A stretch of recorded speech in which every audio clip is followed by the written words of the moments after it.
ایک بادشاہ نے ایک دن اس خواہش کا اظہار کیا کہ محفل میں اتنے سارے عقل مندوں کے ساتھ ایک بیوقوف کو بھی ہونا چاہیے جو سب کے لیے تفریح کا باعث ہیں۔ چنانچہ بڑی کوششوں کے بعد ایک بیوقوف کا انتخاب ہوا اور اس کے لیے ایک خاص قسم کا تاج بنوایا گیا۔ بادشاہ اس سے روزانہ چند ایک سوال پوچھتا اور بیوقوف کے جوابات سن کر بادشاہ اور درباری خوب ہنستے۔ وقت گزرتا گیا اور ایک دن بادشاہ سخت بیمار ہو گیا، یہاں تک کہ طبیبوں نے جواب دے دیا۔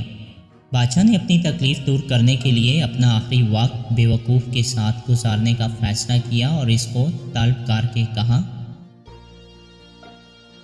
کہ آج تم سوال کرو، میں جواب دیتا ہوں۔ بیوقوف نے سوال کیا کہ آپ اپنی موت کے بعد کہاں تشریف لے جائیں گے؟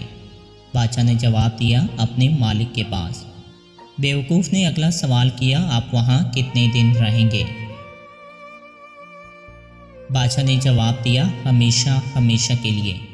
بیوقوف نے پوچھا، پھر تو آپ نے وہاں اپنے آرام و قیام کا انتظام کیا ہوگا۔ بادشاہ اس سوال پر حیران ہو گیا اور جواب دیا، نہیں۔ بیوقوف نے اپنے سر سے بیوقوفی کا تاج اتار کر بادشاہ کے سر پر رکھتے ہوئے کہا، گستاخی معاف، میرے سے زیادہ آپ اس تاج کے حقدار ہیں۔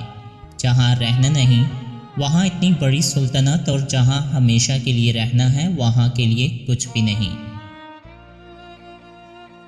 جتنا بھی مشکل وقت آئے دو کام کبھی نہ کرنا، ایک اللہ تعالیٰ کی ناشکری اور دوسرا اللہ کے سوا کسی سے نہ مانگنا۔